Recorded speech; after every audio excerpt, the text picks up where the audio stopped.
ಅನ್ವಯಿಸಿದರೆ ಅಥವಾ ರೆಸೋನೇಟ್ ಆದರೆ ಮಾತ್ರ ತೊಗೊಳ್ಳಿ, ಇಲ್ಲಾಂದರೆ ಬಿಟ್ಬಿಡಿ. ಇದು ಒಂದು ಜನರಲ್ ರೀಡಿಂಗ್ ಮಾತ್ರ ಆಗಿರುತ್ತೆ.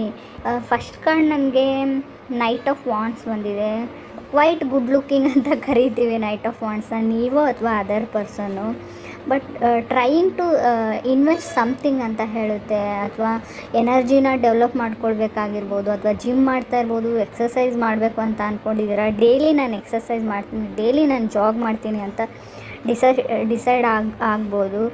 ಇಲ್ಲೂ ಕೂಡ ಯೋಗ ಮಾಡ್ತಿರೋದು ಅಥವಾ ಹೆಲ್ತ್ ವೈಸ್ ನೀವು ಫುಡ್ ಹ್ಯಾಬಿಟ್ಸ್ನ ಚೇಂಜ್ ಮಾಡ್ತಾ ಇರ್ಬೋದು, ಹೆಲ್ದಿ ತಿನ್ನಬೇಕು ಅಂತ ಅಂದ್ಕೊಳ್ತಾ ಇರೋದು ಕೂಡ ಆಗ್ತಾಯಿದೆ.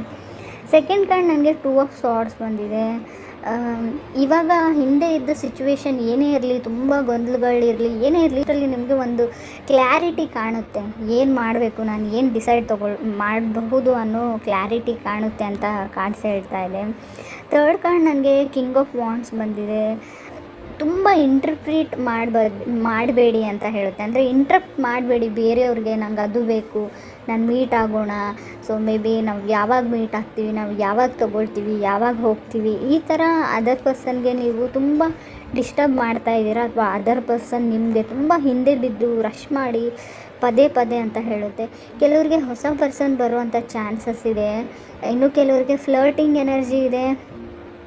ಅವ್ರಿಗೆ ರಿಯಾಕ್ಟ್ ಮಾಡಬೇಡಿ. ನೀವು ಯಾರನ್ನಾದರೂ ಬಿಟ್ಬಿಡಬೇಕು, ಮೂವ್ ಆನ್ ಆಗಬೇಕು, ಬ್ರೇಕಪ್ ಮಾಡ್ಕೋಬೇಕು ಅಂತ ಅಂದ್ಕೊಂಡಿದ್ರೆ, ಆಲ್ರೆಡಿ ಮಾಡ್ಕೊಂಡಿದ್ರೆ, ಸೊ ನಾರ್ಮಲಿ ನೀವು ಫ್ರೆಂಡ್ಸ್ ಥರ ಕ್ಯಾಜುವಲ್ ಥರನೇ ಇರೋರಾಗಿದ್ರು ಕೂಡ ಅವ್ರು ಟೆಕ್ಸ್ಟ್ ಮೆಸೇಜಸ್ಗೆ ಅಥವಾ ಅವ್ರು ನಿಮ್ಮ ಜೊತೆ ಕೆಲಸ ಮಾಡೋರಾಗಿರಲಿ, ಏನೇ ಆಗಿರಲಿ, ಅವ್ರು ಏನೇ ಜೋಕ್ ಮಾಡಿದರು ಅಥವಾ ಏನೇ ಟೆಕ್ಸ್ಟ್ ಮಾಡಿದರು, ರಿಯಾಕ್ಟ್ ಮಾಡಬೇಡಿ. ಕೆಲವ್ರಿಗೆ ಬೇರೆಯವ್ರ ಫೀಲಿಂಗ್ಸ್ ಜೊತೆ ಆಟ ಆಡೋದೇ ಇಷ್ಟ ಇರುತ್ತೆ. ನೀವೇನಾದರೂ ರಿಯಾಕ್ಟ್ ಅಥವಾ ರೆಸ್ಪಾಂಡ್ ಮಾಡಿದರೆ ಸೊ ಅವ್ರಿಗೆ ಅದರಲ್ಲಿ ಒಂಥರ ಖುಷಿ ಸಿಗುತ್ತೆ. ಮೇ ಬಿ ನೀವು ಇನ್ನೊಂದು ಸರ್ತಿ ನನಗೆ ಟೆಕ್ಸ್ಟ್ ಮಾಡಬೇಡ, ಕಾಲ್ ಮಾಡಬೇಡ ಅಂತ ಹೇಳಿದರೂ ಕೂಡ ಅದೊಂದು ಖುಷಿ ಸಿಗುತ್ತೆ. ಸುಮ್ಮನೆ ಇದ್ಬಿಡಿ, ಡೋಂಟ್ ರೆಸ್ಪಾನ್ಸ್ ಅಂತ ಹೇಳುತ್ತೆ ಕಾರ್ಡ್. ಯಾವ ವಿಷಯಕ್ಕೆ ಅಂತ ಗೊತ್ತಿಲ್ಲ, ಬಟ್ ಹೇಳ್ತಾ ಇರೋದನ್ನು ನಾನು ಹೇಳ್ತಾ ಇದ್ದೀನಿ ಅಷ್ಟೇ. ಫೋರ್ತ್ ಕಾರ್ಡ್ ನನಗೆ ಫೂಲ್ ಕಾರ್ಡ್ ಬಂದಿದೆ. ಮೇ ಬಿ ನೀವು ಸೆಕೆಂಡ್ ಚಾನ್ಸ್ ಕೊಡ್ಬೋದು ಮೀನ ಅಥವಾ ಧನುರ್ ರಾಶಿಯವ್ರಿಗೆ ಅಥವಾ ಕಟಕ್ ರಾಶಿಯವ್ರಿಗೆ. ಪ್ರಾಬಬ್ಲಿ ಕೆಲವ್ರು ಮಕರ ರಾಶಿಯವ್ರಿಗೂ ಕಮ್ಮಿಂಗ್ ಬ್ಯಾಕ್ ಅಂತ ಹೇಳ್ತೀವಿ. ಫುಲ್ ಕಾರ್ಡ್ ಎಕ್ಸ್ಪೆಕ್ಟ್ ಆಗೋ ಚಾನ್ಸಸ್ ಇದೆ ಅಂತ ಕಾರ್ಡ್ಸ್ ಹೇಳುತ್ತೆ. ಇನ್ನು ಕೆಲವ್ರಿಗೆ 9 ಆಫ್ ಸಾರ್ಡ್ಸ್ ಬಂದಿದೆ ನನಗೆ ಫಿಫ್ತ್ ಕಾರ್ಡ್. ಅದರ್ ಪರ್ಸನ್ ತುಂಬ ಭಯದಲ್ಲಿದ್ದಾರೆ ಅಂತ ಹೇಳ್ಬೋದು. ಯಾಕಂದರೆ ನಿಮಗೆ ಹೊಸ ಲೈಫ್ ಸಿಗ್ತಾ ಇದೆ. ಆಲ್ರೆಡಿ ನಿಮಗೆ ಹೊಸ ಪಾರ್ಟ್ನರ್ ಸಿಕ್ಕಿದ್ದಾರೆ, ನಿಮ್ಮ ಲೈಫ್ ಪಾರ್ಟ್ನರ್ ಸಿಕ್ಕಿದ್ದಾರೆ ಅಂತ ಅನಿಸ್ಬಿಟ್ಟು ತುಂಬ ಸ್ಯಾಡಲ್ಲಿದ್ದಾರೆ.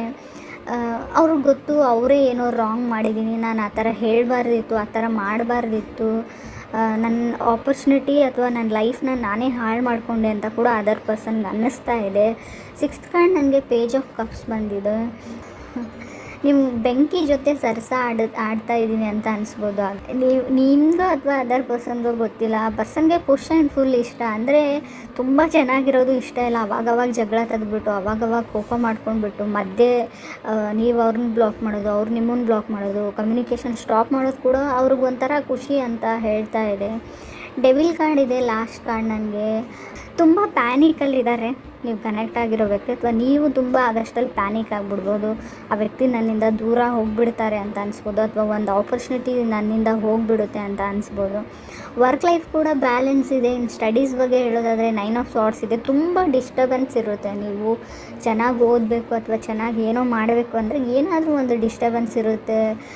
ಏನಾದರೂ ಕೆಲಸ ಬರುತ್ತೆ, ಯಾರಾದರೂ ಮನೆಗೆ ಬರ್ತಾರೆ, ತುಂಬ ನಿಮಗೆ ಟೈಮ್ ಸಿಗಲ್ಲ ಅಂತ ಕೂಡ ಹೇಳ್ಬೋದು, ಬ್ಯುಸಿಯಾಗಿರ್ತೀರ ಅಂತ. ಕ್ವೀನ್ ಆಫ್ ವಾಂಡ್ಸ್ ಇದೆ.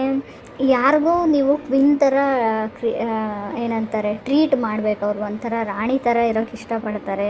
ಸೊ ನೀವು ಕೂಡ ಅವ್ರನ್ನ ಕ್ವೀನ್ ಥರ, ಒಂದು ಪ್ರಿನ್ಸಸ್ ಥರ ಟ್ರೀಟ್ ಮಾಡಬೇಕು ಅಂತ ಅವ್ರ ಎಕ್ಸ್ಪೆಕ್ಟೇಷನ್ಸ್ ಇದೆ. ನಿಮ್ಮ ವೈಫ್ ಆಗಿರ್ಬೋದು ಅಥವಾ ನಿಮ್ಮ ಗರ್ಲ್ ಫ್ರೆಂಡೇ ಆಗಿರ್ಬೋದು. ಇದು ಒಂದು ವಿಷಯದ ಕಡೆ ಗಮನ ಕೊಡಿ. ಅವ್ರು ತುಂಬ ಖುಷಿಯಾಗಿರ್ತಾರೆ ನಿಮ್ಮ ಜೊತೆ.